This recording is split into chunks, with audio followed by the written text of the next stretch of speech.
great ship, the Argo, had never sailed off to the land of Colchis, past the Symplegades, those dark, dancing rocks which smash boats sailing through the Hellespont Sea. I wish they'd never chopped those pine trees down in the mountain forests high on Pelion to make oars for the hands of those great men who sailed off on Peleus' orders to fetch the golden fleece. And my mistress Medea never would have sailed off to the land of Iolcus, her heart bursting with love for Jason. She never would have told those women, poor Peleus' daughters, to kill their father, and she never would have come here to live with her children and her husband in Corinth. Well loved in exile by those whose land she moved to, she gave Jason all sorts of help. But that's when life is stable and secure, when man and woman stand as one. But marriage has changed. Now they are enemies. Their sweet love's grown sick, diseased. For Jason, leaving his own children and my mistress, is lying on a royal wedding bed. He's married the daughter of King Creon, ruler of this country. As for my mistress, that poor lady, in her disgrace cries out, repeating his oaths, recalling the great trust in that right hand with which he pledged his love. She calls out to the gods to witness how Jason is repaying his favors. She just lies there. She will not eat. Her body, she surrenders to the pain, wasting away, always in tears, ever since she found out how her husband has dishonored her. She does not raise her head or lift her eyes. She listens to advice, even from friends, as though she were a stone or an ocean swell. Except now and then, she twists that white neck of hers and weeps, calling out for her dear father, her land, her own country, all those things she left behind when she came here with this man who now discards her. Her suffering has taught her the advantages of not being cut off from one's own homeland. And now she hates her children. When she sees them, there is no joy in her, and I'm afraid she may be up to some new mischief. Her mind thinks of extremities. I know her well. She will not put up with being treated badly. I worry she may take a sword and stab her stomach, or worse, go into the house in the night in silence and kill the king and bridegroom Jason. And she'll face an even worse disaster. Oh, she's a dangerous woman. Why are you here? How is it Medea is willing to stay inside without you? When a master's lot falls out badly, it falls out badly for their faithful servants too. It touches their hearts also. My sorrow is so great. I wanted to come here, to speak to earth and heaven, to tell them of the wrongs afflicted upon my mistress. Unhappy lady, has she stopped weeping yet? Stopped crying? Oh, how I envy you, your ignorance. The suffering's only just begun. She's not even halfway through it. Poor fool, if I may speak that way. And she knows nothing of her latest troubles. What's that? Oh, don't spare me the news. No, nothing. I'm sorry I said anything. Please! Oh, don't hide something from me. We are both women here. I can keep a secret if I have to. I heard someone say that Creon, king of this country, intends to ship the children away from Corinth. Their mother too. I've no idea if the story's true or not. I hope not. But surely Jason cannot want to send his children into exile, even if he is squabbling with their mother. Old devotions fade, pushed aside by new relationships. Jason is no friend to people in your house. If we must add these brand new troubles to our old ones, we are finished. But listen, now is not the time to mention this to your mistress, so keep quiet, don't say anything. Children, you hear what sort of a man is your father to you? My curse on him! Hey! No, he is my master. But he is no man to break his family, of that he is guilty. What mortal man is not? Do you not yet know all men love themselves more than their neighbour? This father with his new wife has no love for his children. Oh, children! Things will be fine. I must keep them away from their mother when she's in this state. I've seen her look at them with savage eyes, as if she means to injure them somehow. I know this rage of hers will not end. Not until she's turned it loose on someone. I pray for your enemies, not on friends. Oh!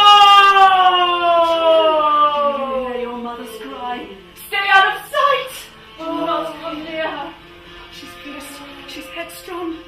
Take care, children. Oh, my children! Cursed children of a hateful mother. May you die with your father, all his house, made all crushed down in ruin. The sorrow of it all. Poor woman. Do not blame the children for their father's wrongs. I hear her voice.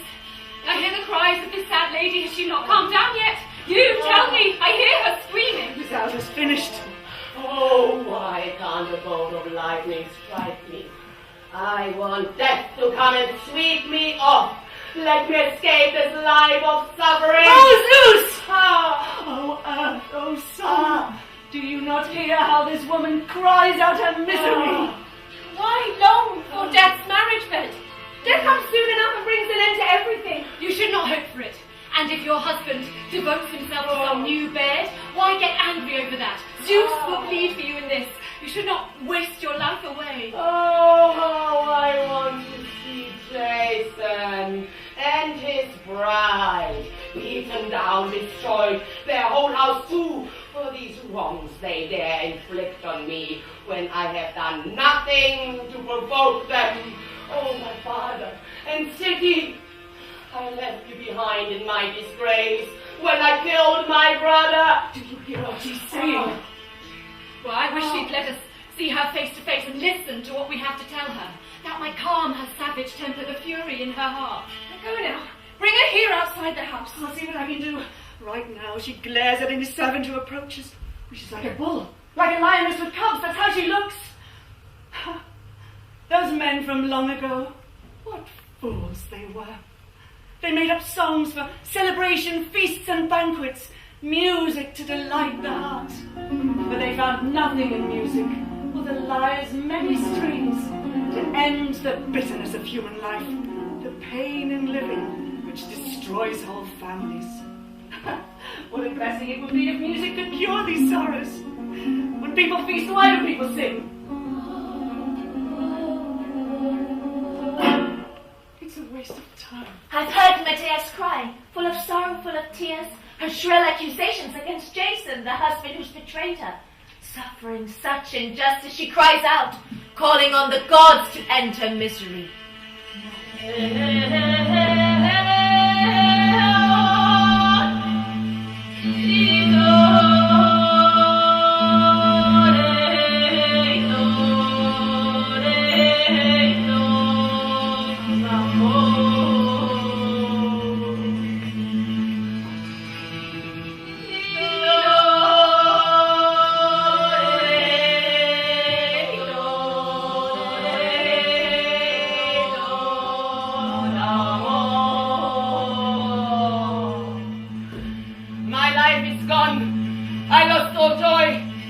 I want to die.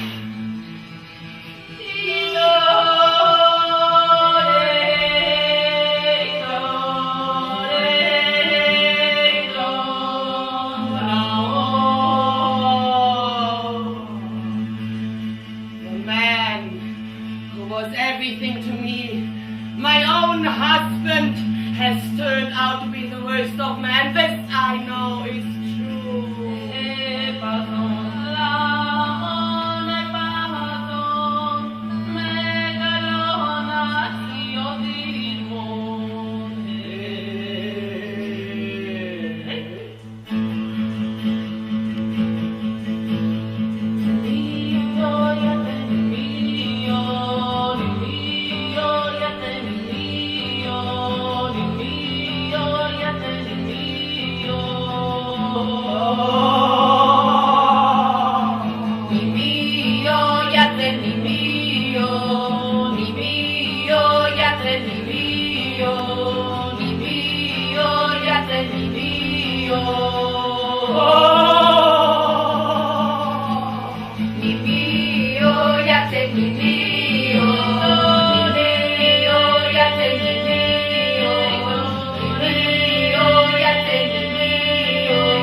I'm coming here outside the house, so you won't think ill of me.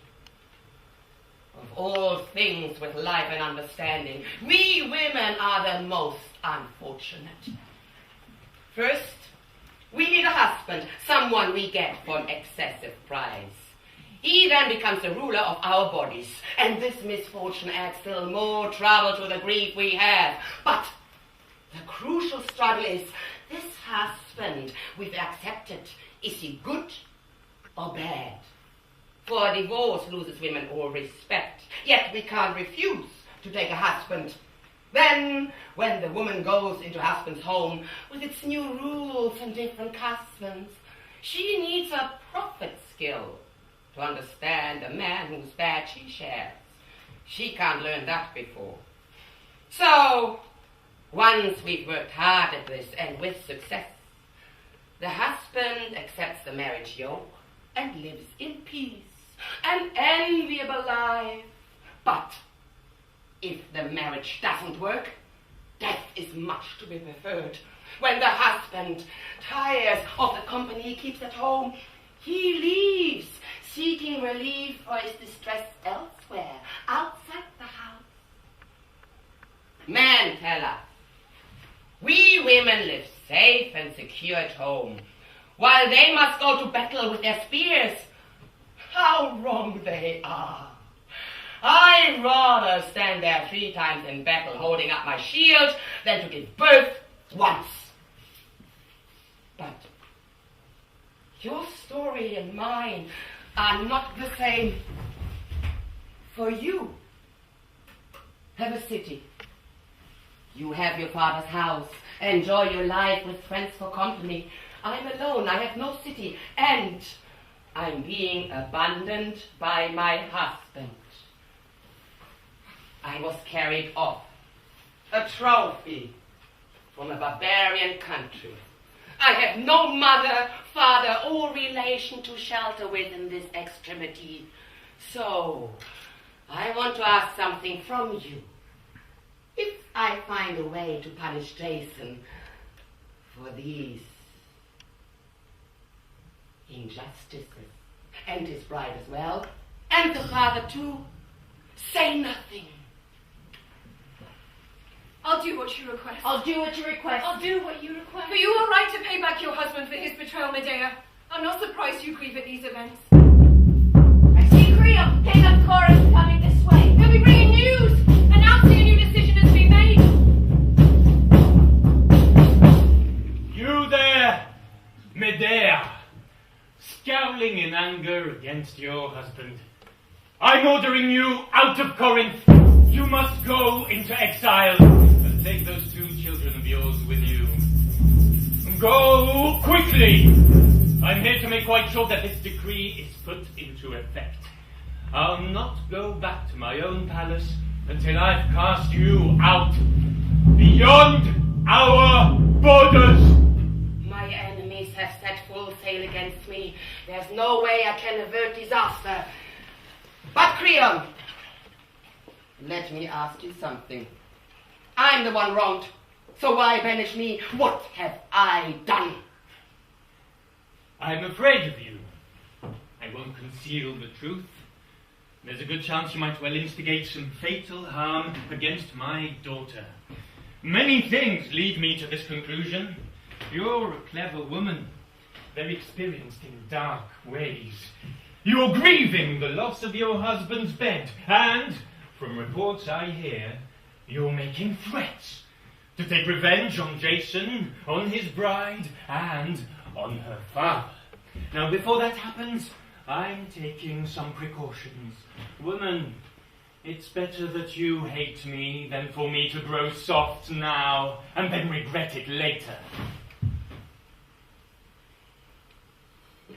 Alas, this is not the first time. My reputation has badly damaged me. It's happened often.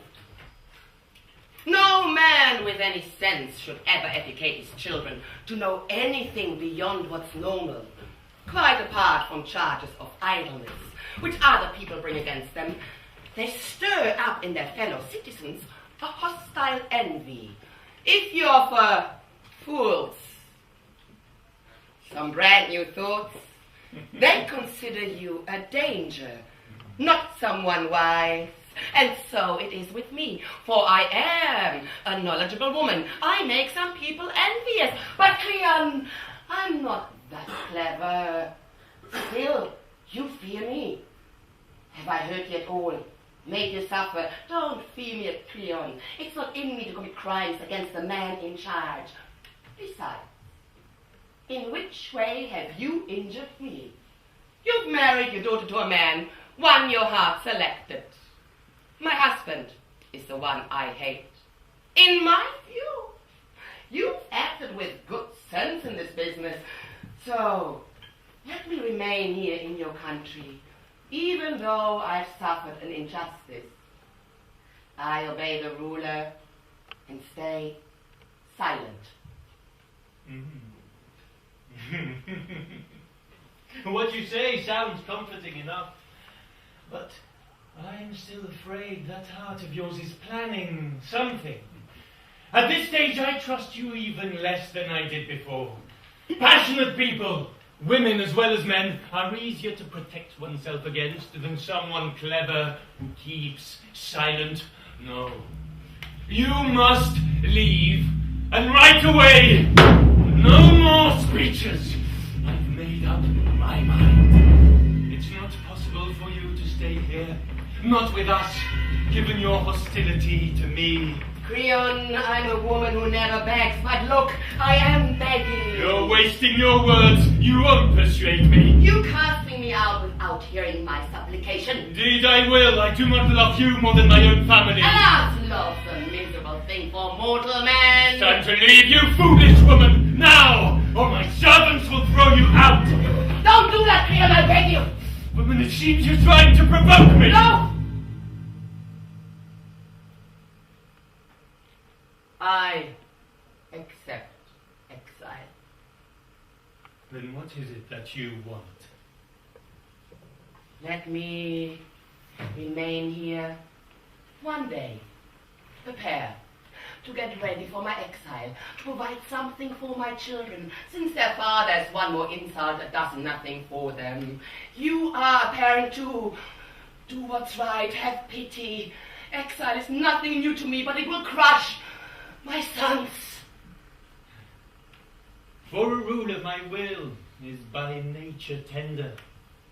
And by feeling pity I have been hurt before, more than once. And now, woman, I can see that I'm making a mistake. For you can have your extra day. But let me warn you, if the sun catches you tomorrow, within the borders of this country, you or your children, you'll be put to death. That is my solemn word. So if you must remain, stay one more day. What can you do in one day? Alas for you, unfortunate woman, how wretched your distress. Where will you turn? Where will you find someone to take you in? What country? What home will you find yourself to save you from misfortune? Things have turned out bad in every way. Who can deny the fact? But nonetheless, you should not assume that this is how things will stay. Do you think I'd prostrate myself before a man like that if there was no advantage to be gained? If I didn't have some plan in mind, I'd not have talked to him or bent my knees. But the man's become completely foolish when he had the chance to prevent me from doing anything by sending me out of his country. He let me stay one day. A day in which I turned 3 of my enemies to corpses. Father, daughter, and my husband. Perhaps I should set their bridal suite on fire or sneak into their house at night, right up to their marriage bed, and plunge some sharpened steel right through their guts. But if I get caught going into their house, meaning to destroy it, I will be killed, and my enemies will laugh. No, I'll do what I do best. I'll poison them. Yes, that's it. But once they're dead, where will I go? Which city will receive me? Who will give me safe shelter as a guest and offer me protection? There's none. Still, I'll wait a little while. If someone shows up who can shield me, I'll set my schemes in motion and kill them silently. But if events force me to act openly, I use a sword and die along with those I killed.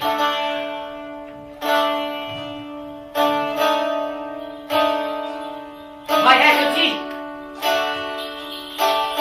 the goddess I worship more than all the others.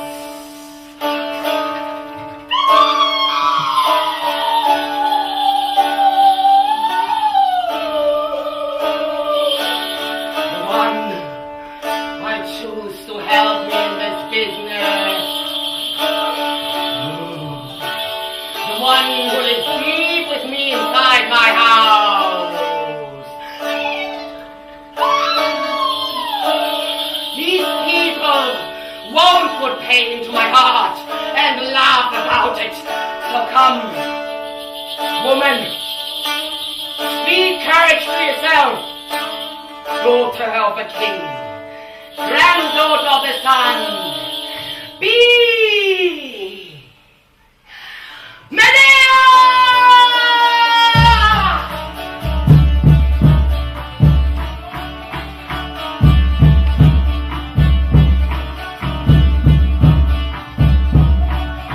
The waters in the sacred rivers are flowing in reverse, and all well-ordered things are once more turning on themselves. Men's plans are now deceitful, their firm trust in the gods has gone. My life is changing. Orders coming to the female sex. Slander will no longer injure women. Those songs by ancient poets will stop chanting about maidens. Venus, god of song and singing, never put into our minds the gift of making sacred music, whereas I would have sung a song in response to what the lyrics said. For our lengthy past has much to say about our lives as well as men. You sailed here from your father's house, your heart on fire. You now live in a foreign land. You have lost your husband, your marriage, but too poor woman. And now you are driven out, hounded into exile in disgrace. The honor in an oath has gone. And all throughout wide Hellas there is no shame anymore. Shame has flown away. So to you, unhappy lady, no father's house is open, no haven on your painful voyage. But now another woman rules in your household, queen of this marriage bed.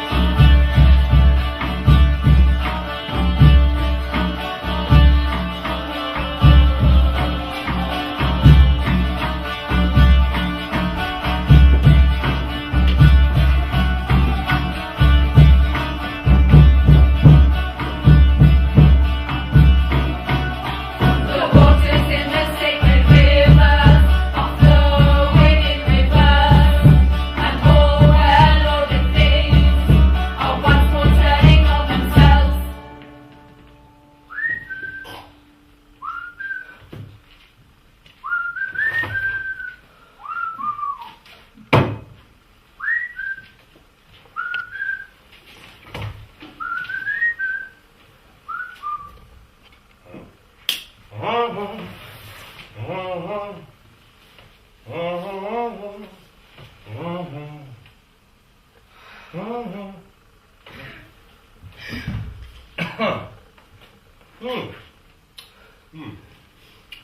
Right now is not the first time I've observed how a harsh temper makes all things worse.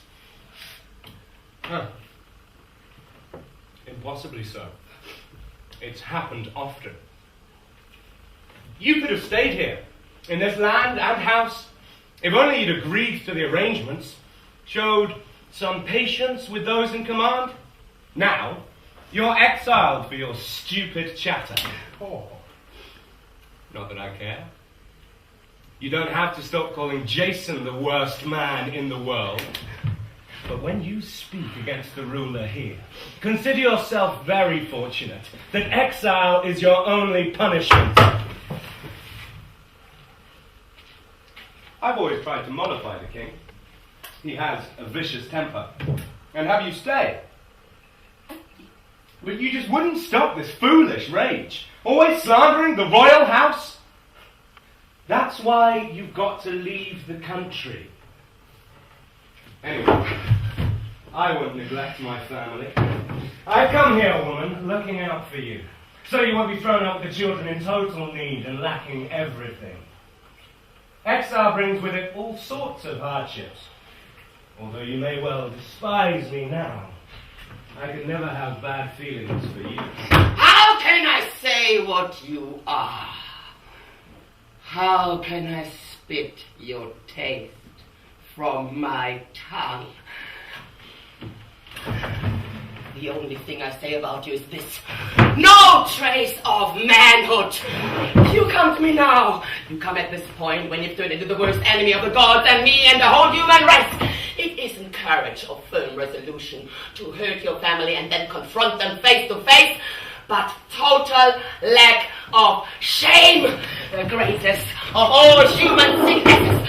But you did well to come, for I will speak and you will listen. I hope you're hurt by what I say. I saved your life. Ask any other note when you'd been sent to harness the fire-breathing bulls and plow the fields of death. I killed the never-sleeping serpent, coiled up there, guarding the golden fleece. For you I raised the light that rescued you from death. I left my home and my country to come with you to Greece. My love for you was greater than my wisdom. Then I killed King Pelias in the most agonizing way at the hands of his own daughters and destroyed his household. And after I've done all this for you, you brute, you help yourself to a new wife, and we have children. If you'd had no children, I understand why you want to marry this girl. But I gave you sons. And what about the vows you've made?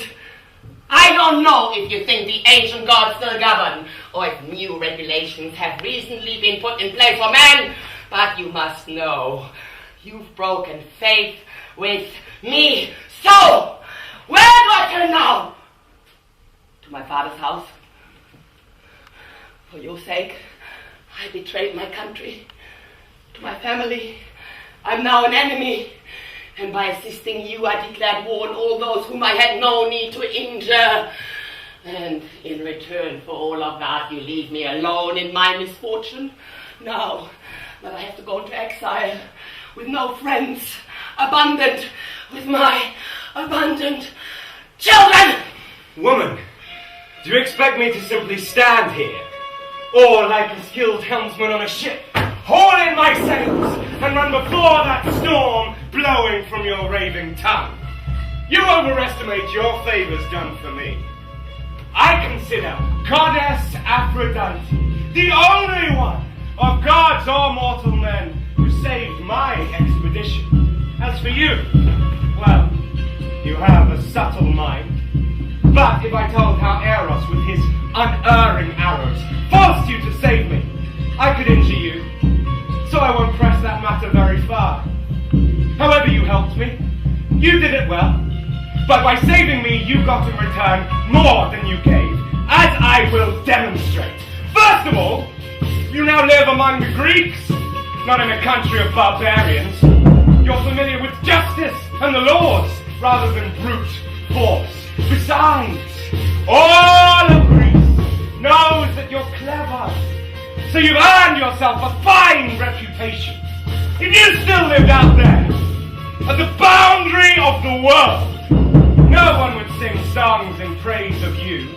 And great fame I'd sooner have than houses filled with gold, for the power to sing sweet melodies, sweeter than all the songs of Orpheus. That's all I'll say to counter your account. Remember, you started this war of words. As for your complaints about my marriage, I'll show you that in this, I'm being wise and moderate and very friendly to you and the children. You must have patience. When I came here from the land of Iolcus, I brought with me many troubles, hard ones, things impossible for me to bear. What greater good fortune could I have found than to marry the daughter of a king, me, an exile? On the point that irks you, it's not the case I hate our marriage bed, overcome with lust for some new bride, nor do I wish to rival other men in the number of my many children. We have enough. I'm not complaining. The most important thing for us to do is to live well and not in poverty, surrounded by true friends.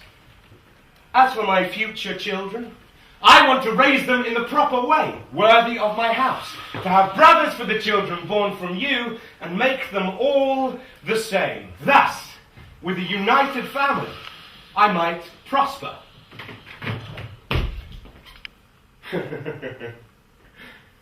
Do you need more children? In my case, there's some benefit to have new children, to help those already born. Was this a bad scheme? You'd agree with me. If sex wasn't your obsession. But you women are so idiotic.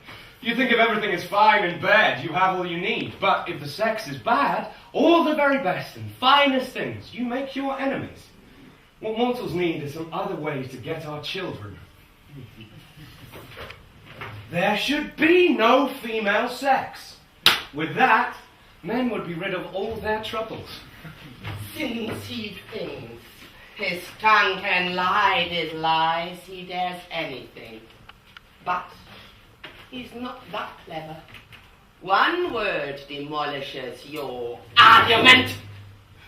If you were not corrupt, you'd ask me first, get my consent to undertake this marriage. But you didn't even tell your family. Oh, yes. If I told you at the wedding, I'm sure you would have lent me fine support. Even now, you can't stand to set aside the huge rage in your heart. Liar! You thought as you growed, a barbarian wife would bring you disrespect. Get this straight. This royal bride I have, I didn't marry her because of any woman. As I told you, I wanted to save you and have children, royal princes, with the same blood as our sons. That way my house has more security. May I never want a merely prosperous life, accepting pain or great wealth at the expense of the truth here in my heart. Listen to yourself, woman. You should not pretend to find this advantage painful, or consider yourself so wretched when things are going well for you. Keep up your insults. You have your refuge, but I'm alone and being banished. That's what you've chosen. Ah. The blame rests with you. What have I done? Marry someone else and desert you? No, you kept making all those bitter curses against the ruling family here. And I'm a curse against your family too. I'm not arguing with you anymore. If you want some help, some assistance for you and the children in your exile, just ask. I'm prepared to give you some, and with a generous hand. You'd be mad not to accept this offer, woman. Stop being so angry. If you do, things will work out so much better for you.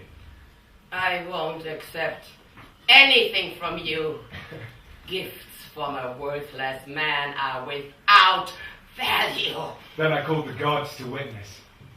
I'm willing to help you and the children, but you refuse my help. Get out of here. For someone so in love with his new wife, you spending far too long outside her house. Go. Act married. The gods will see to it. Your marriage will turn into one of those that makes you wish it never happened.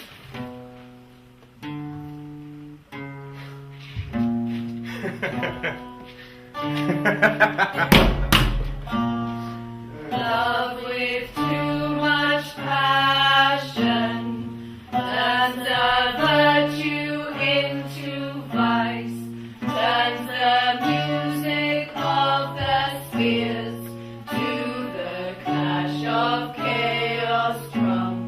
Goddess Aphrodite, never, never strike me with the poison dart. I pray moderation, not sensation, rules my wounded heart.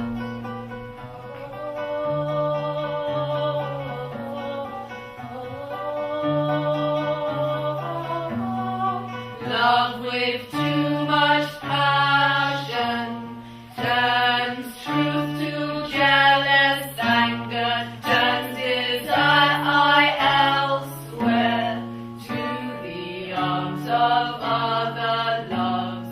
Goddess Aphrodite, never Aphrodite, never, never strike me with the moderation, moderation, knows my not sensation, rules my wounded heart. My country, my home, I pray I never lack a city, never face a hopeless life, one filled with misery and pain.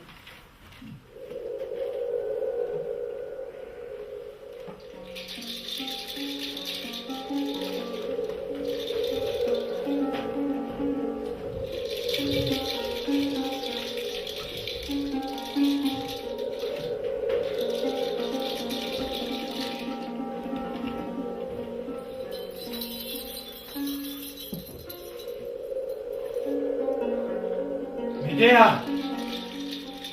Medea! Again, All happiness to you, Medea! all happiness to you, Aeneas, king of Athens. Where are you coming from? I've just left Apollo's ancient oracle The prophetic center of the earth. What business took you there? to ask a question. I want to know how I can have children. You've lived so long without having any children. Not one. Some god is doing this to me. Do you have a wife or did you stay unmarried? No, I'm married. My wife shares my bed. So what did Apollo say? Words too wise for human understanding. Is it appropriate for me to learn them? Of course. They need a mind like yours. What was the prophecy? He told me this. Don't untie the wineskin's foot Until? until you've come back to your hearth and home. May the gods give you what you desire. May you have many children. Medea! Medea! Medea! Why are your eyes so sad, your cheeks so pale? Oh, yeah. My husband has been cruel. Of all the men, he's treated me the worst. What are you saying? Tell me truly. He's wronged me. I've done him no harm. What has he done? He's taken a new wife.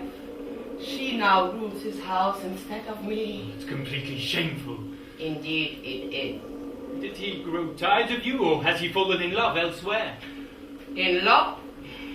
His passion is to marry royalty, Creon's daughter. Lady, I understand why you're in such distress. And I'm being banished from this country. By whom? You're speaking now of some new trouble. Creon is driving me out into exile. With Jason's full consent? He said not. Still, he's planning to accept it. But, hey girls, I beg you, have pity. Don't let me go into exile without a friend. Accept me as a suppliant in your home, your native land. If you will take me in, may the gods give you what you desire. May you die a happy man. What luck to find me here. I know the recipes and smells. I can help you. Have many children. Noble Medea, I'd like to grant you this favor. I know the gods want justice, and I trust your magic will produce my sons. Here's what I'll do. If you manage to get to Athens, I'll strive to treat you there as a foreign guest. That's the proper thing for me to do. But, Medea, let me make this clear. I won't plot to get you out of Corinth. If you can reach my household on your own, you may stay there in safety. Rest assured, I won't surrender you to anyone, but you must make your own escape from here. I don't want my hosts to find fault with me. I accept these obligations. Now restate your promises as an oath. Don't you trust me? You I trust, but not my enemies. If you say the words and don't swear by the gods, you might make yourself open to political demands.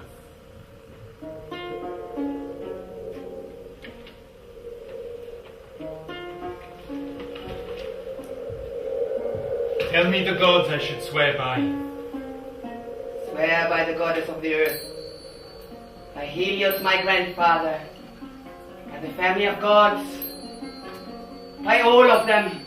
Tell me what I should swear to do and not to do. Never to cast me out of your country or hand me over to my enemies, not while you're still alive.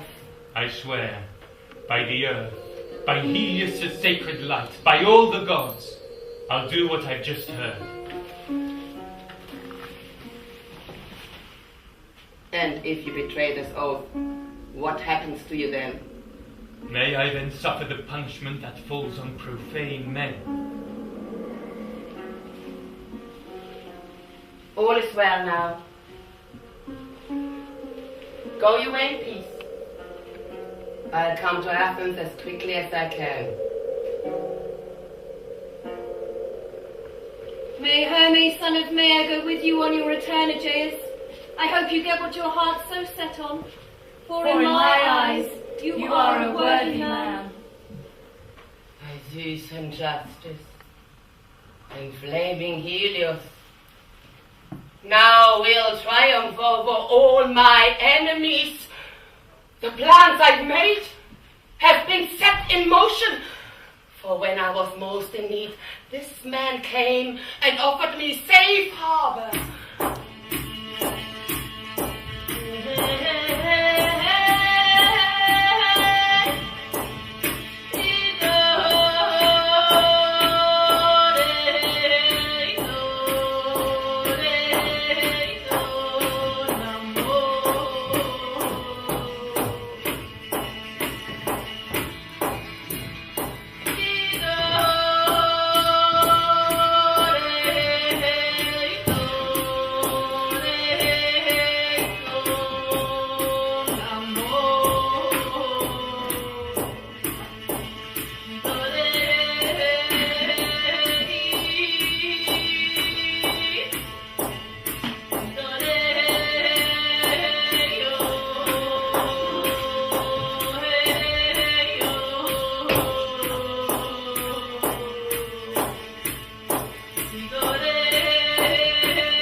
all the things I'm planning. First, I'm going to summon Jason to come and visit me. Once he's here, my words will reassure him. I'll tell him I agree with what he's doing, that leaving me for this royal alliance was a fine idea, that he's acted properly and made the right decision. Then, I'll ask if my children can remain here. My purpose is not to leave them in this hostile country surrounded by insulting enemies, but a trick to kill the daughter of the king, Jason's new bride. For I will send the children to her with gifts, as if requesting to be spared their banishment. A finely woven gown and a diadem of twisted gold. If she accepts those gifts and puts them on, she'll die! And painfully. And so will anyone touching the girl. I'll say no more about her. But what I do next fills me with pain. I must kill my children. And when I've done that, wipe out Jason's house completely, I leave, guilty forever of my son's ungodly murder. I was wrong to leave my father's house, won over by the words of that Greek man, who now, with the gods' help, will pay the price. He will never see his children alive again! Let no one say I'm a common woman, a feeble one who sits there passively. No! I'm different! Since you've shared your plans with us, I urge you not to do this. We want to help you, but upholding the standards of human law. In this matter, there's no choice. But how can you bear to kill your children? It will be a mortal blow to Jason's house. As a mother, it will devastate you. Who can say? But until that time, it's useless to continue talking. Chemo! Chemo! Go and bring Jason here. When I need someone to trust, I choose you. Do as I say. If you love your mistress and are a woman.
your hands in your own children's blood.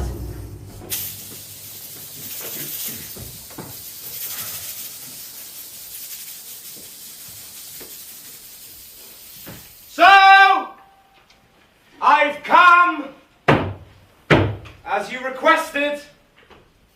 You hate me, but I'm here, and I'm prepared to listen, woman. What is it you now want from me?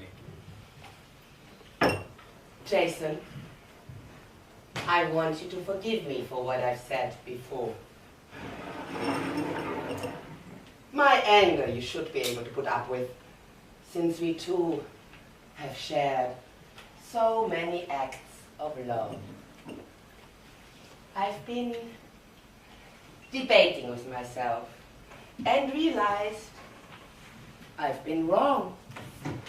Why should I fight against the rulers of this country or against my own husband, whose actions serve my own best interest with his royal marriage, producing royal brothers for our sons?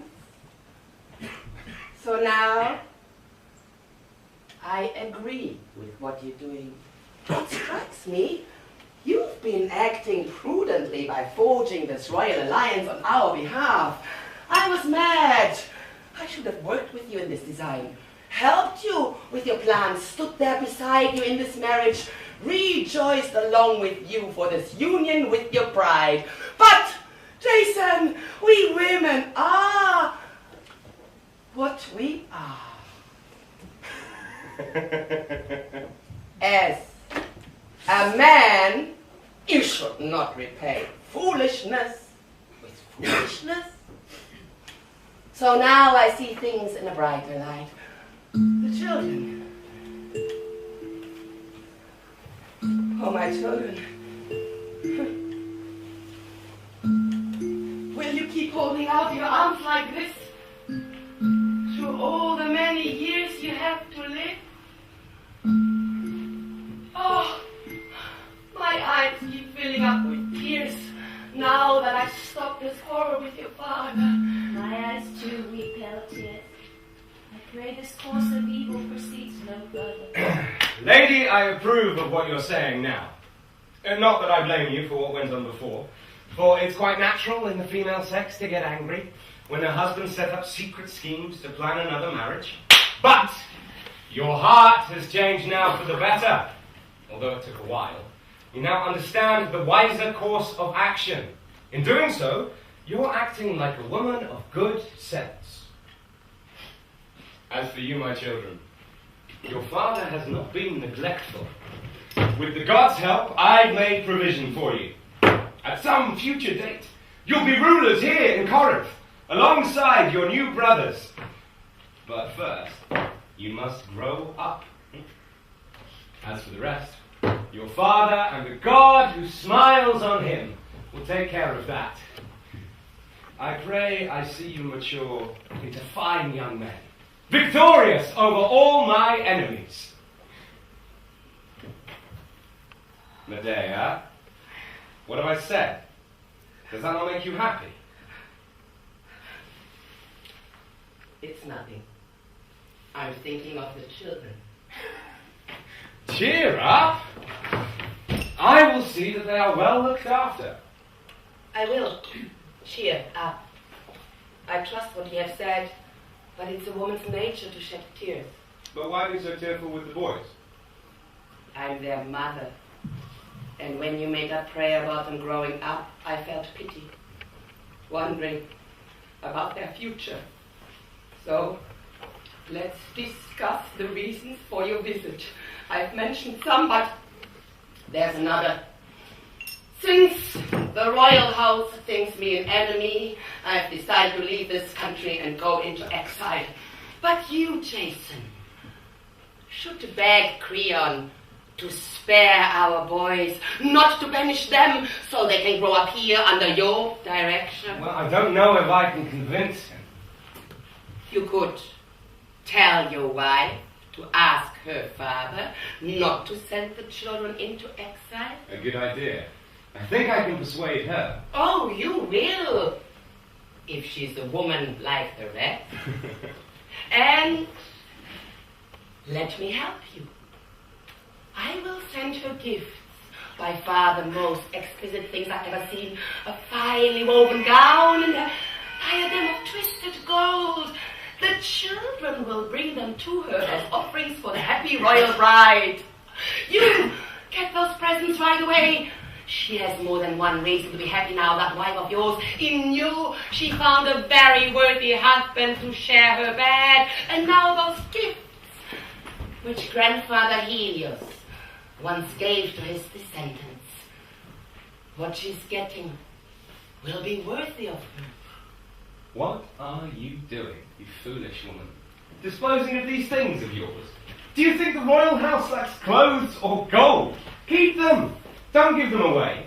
And if my wife values me, she'll set more store on what I want to do than on rich possessions. I'm sure of that. Don't be. Even the gods, they say, are won by gifts. And amongst mortal man, gold works more wonders than 1,000 words. And to spare my children banishment, I would trade more than gold. I would give my life.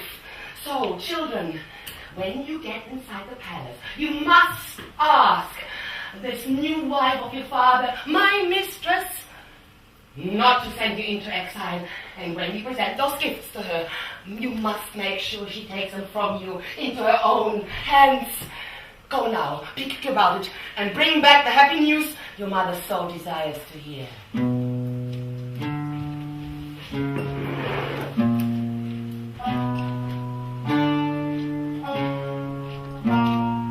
I've no longer any hope that these children stay alive.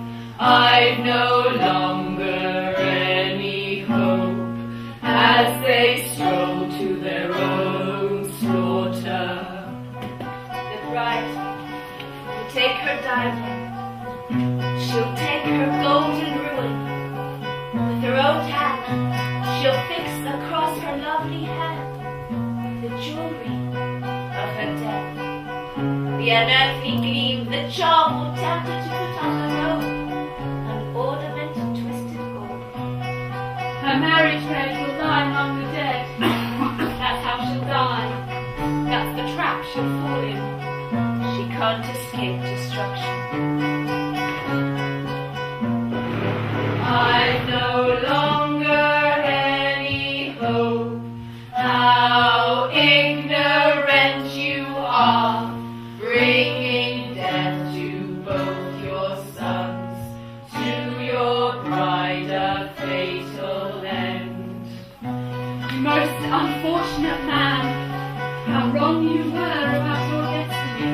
Next, I mourn your sorrows, unhappy mother of these children, intent on slaughtering your own sons because your lawless husband left you at your marriage bed And now lives with another wife. My lady, the children will not be sent into exile.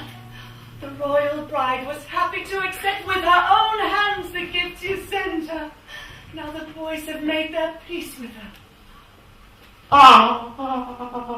What's wrong? Things have turned out well. Sadness is everywhere. Have I mistakenly said something bad? Am I wrong to think this news of mine is good? Sadness is everywhere. Oh, be happy. One day your children will bring you home.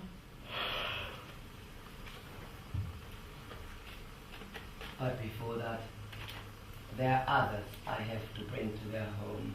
You are not the only mother who has been separated from her children. We mortals must bear our bad times patiently. I will. Now go inside and carry on. Give the children their usual routine. Go. Oh, my children. You still have a city and a home where you can live. But I must go to some other place, in exile, before I've had my joy in you, before I've seen you happy, or help to decorate your marriage bags, your bridal chambers. Ah, how miserable my unforgiving self has made me. I raised you and all for nothing. Cruel hardships, pains in childbirth, all for nothing. Once, in my foolishness, I had great hopes in you. It's true that you would care for me in my old age and dress my body when I'm dead. But those tender dreams have been destroyed. For I will live my life without you both, in sorrow. Children, why are you looking at me like this? Why smile at me? That last smile of yours? Alas, what shall I do? My heart breaks when I see those eyes, my children's smiling eyes. I cannot do it. Farewell, my plan. Why should I harm them as a way to hurt their father and then suffer twice his pain myself? No, I want to leave.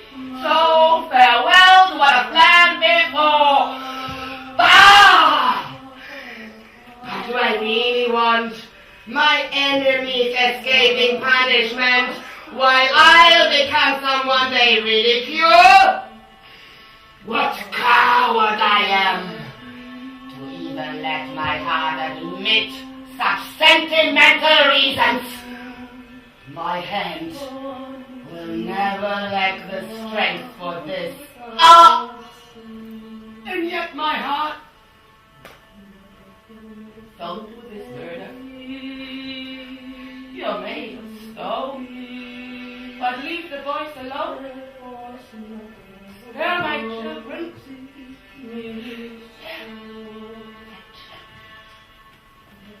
No!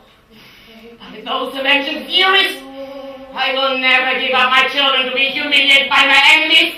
The children must die. So I, their mother, who gave them life, will kill them. Now, I want to say farewell. Your hands, children. Oh, how I love those hands. How I love those lips, faces, the bearings of such noble boys. I wish you happiness, but somewhere else. Your embrace, so tender, your skin, so soft, your breath, so sweet.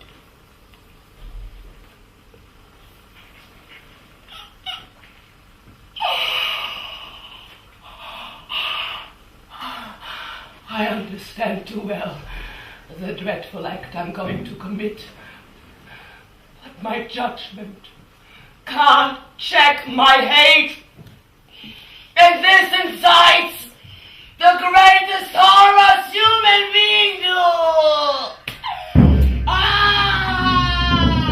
Medea! You must escape! Leave this place! You've done an awful deed, broken every law! Take ship and go by sea, or go overland by chariot, but you must go from here!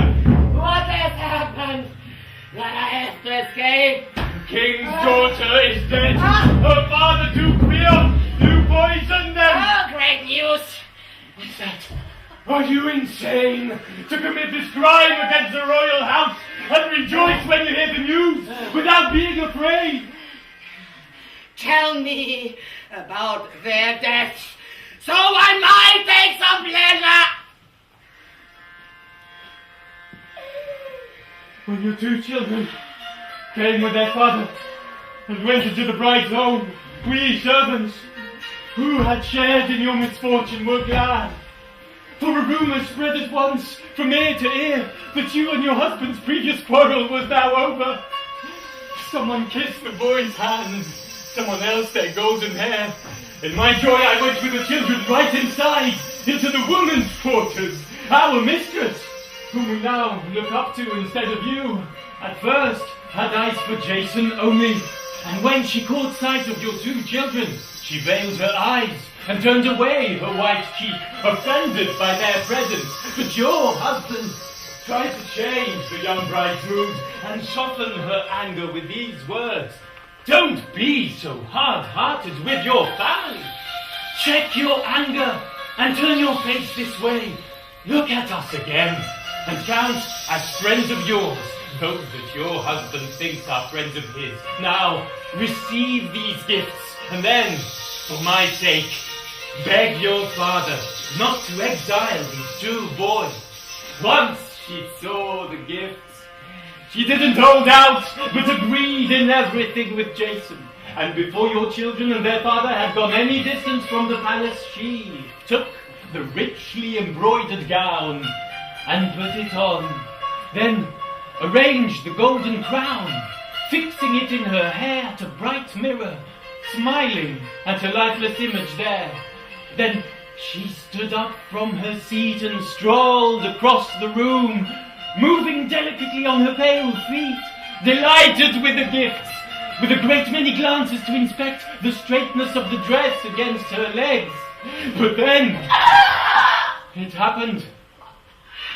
She changed colour, staggered back and sideways, and fell back into her chair again, almost collapsing to the floor. An old woman, one of her servants, thinking it was a fit inspired by Pan or some other god, shouted in festive joy until she saw the white spit foaming in her mouth, her eyes bulging out of their sockets, and her pale skin quite drained of blood. The servant screamed again. This time, to make up for her previous shout, she cried out in distress. Another slave ran off at once to fetch the king, and another to the girl's new husband to tell him the grim fate his bride had met. The whole house ran with people's footsteps as they hurried back and forth.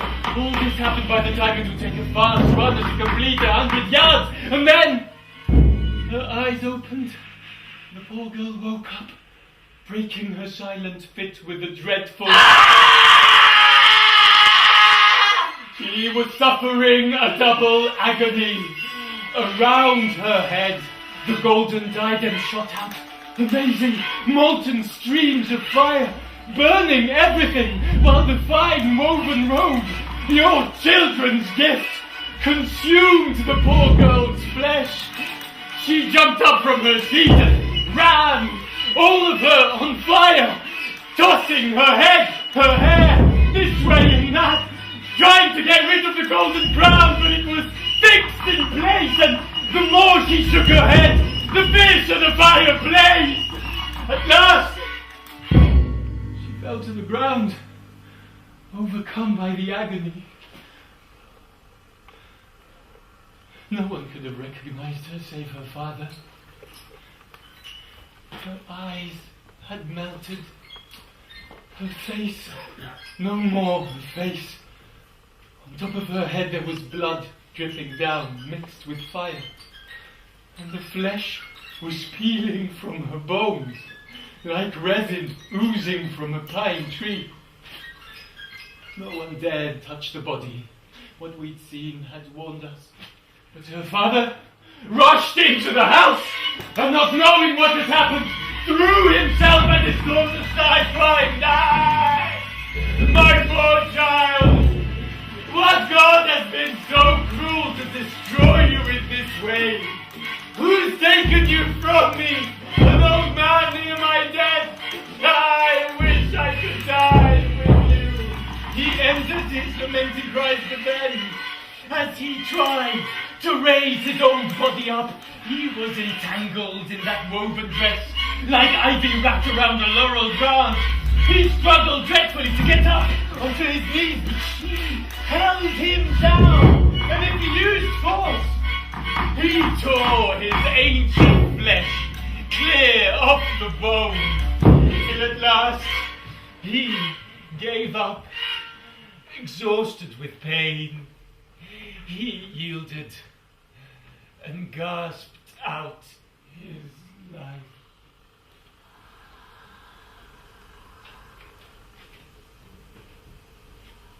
So the two of them lie dead, entwined. To you, Medea, I have no more to say. For you know full well the punishment that is coming. As for human life, it seems to me, and not for the first time, nothing but shadows. And I might say, without feeling any fear, those mortals who seem wise, who choose their words carefully, are guilty of the greatest foolishness. Among human beings no one is happy. Wealth may flow in to produce a man more lucky than another, but no man is ever happy. No man is ever happy. No one.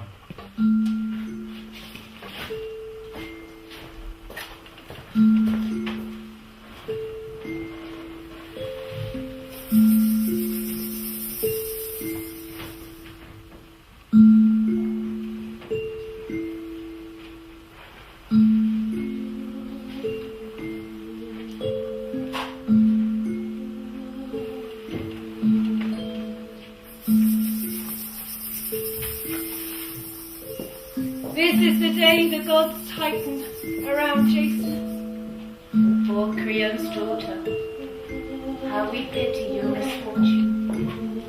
You're gone, down in Hades' home, the price you pay for marrying Jason.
Mother who gave them life will take it. Arm yourself with this, my heart, and go to where unhappiness begins and ends. Forget you love your sons. Forget you gave them life. Today, remember nothing. Tomorrow, mourn them, for even though you kill your children, no! You once loved them deeply.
in giving birth was useless, wasted. Those children you so love, you bore them all in vain.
You women! Where's Medea? She'll have to hide herself under the earth, or else fly up to heaven's overarching vault if she's going to escape the punishment that's coming to her. Did she really think she could kill the rulers of this land and get away unharmed? But at this point she's no concern of mine. Those whom she has wronged will take care of her. I've come for the boys. You most unfortunate man. If you knew the full extent of your misfortune, you would not say this. What is it? Does she plan to kill me too? Your boys are dead. Killed by their own mother's hand.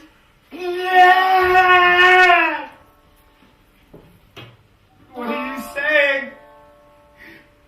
Woman!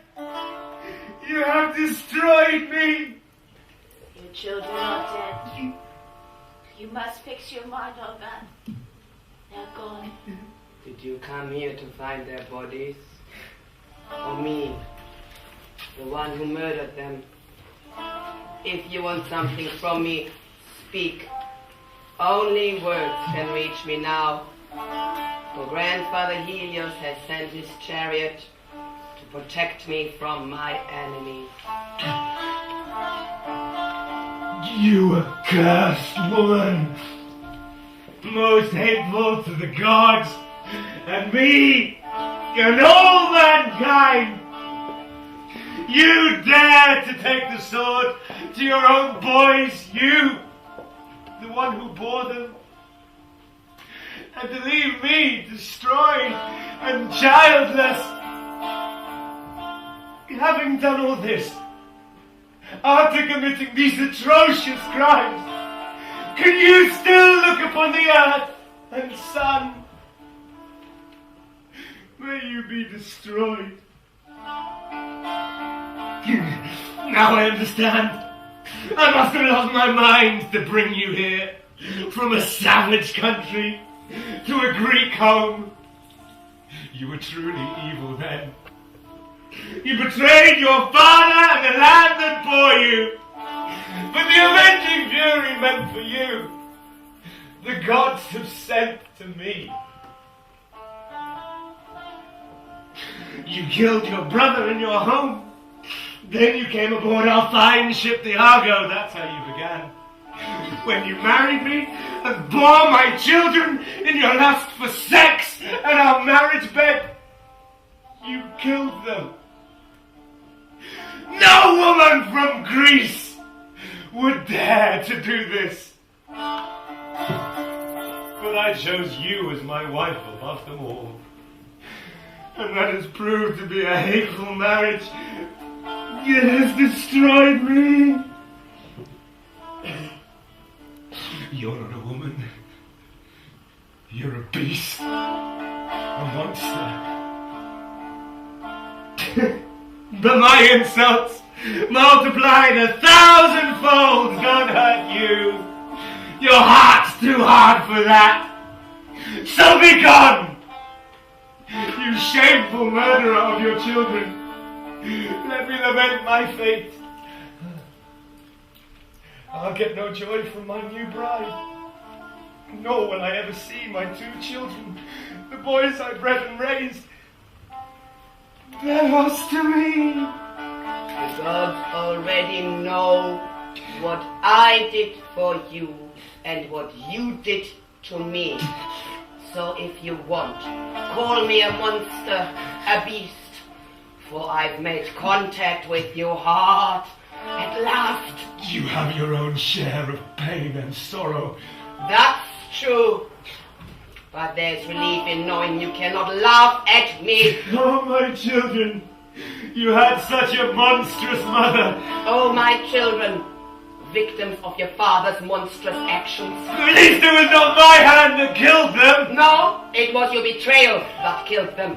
What woman would murder them for that? What woman would find your crimes forgivable? A woman of good sense. Well, your sons are gone, and that pain pierces your heart. I can end this. How? Tell me. I wish you to. Let me bury our dead sons and mourn them. Impossible. My own hand will bury them. I will take them to Hera's sacred land, so no enemy of mine can commit sacrilege by tearing up their graves. And in this place I'll initiate solemn celebrations with mystic rites, future atonement for this wicked murder. I will go now to Athens. As for you, justice is approaching. You'll die a coward. Your head smashed in by a moldy relic of the great ship, the Argo. Only then will the bitter story of our love come to an end. May the avenging fury of our children destroy you! May you find blood justice! You polluted wretch! Child killer! Go and bury that wife of yours. I've lost both my sons. Your grief's not yet begun. Wait until you're old. Oh, such loving children. Their mother loved them. You did not. How I long to see their faces, to hold them in my arms. By the gods, I beg you, let me feel their tender skin. Never!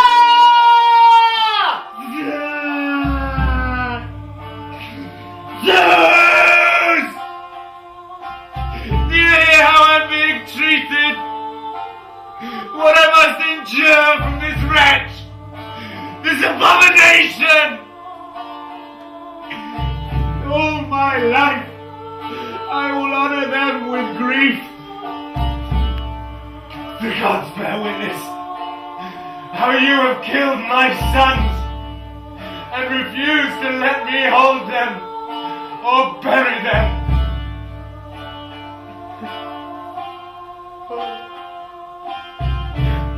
How I wish I'd never been a father.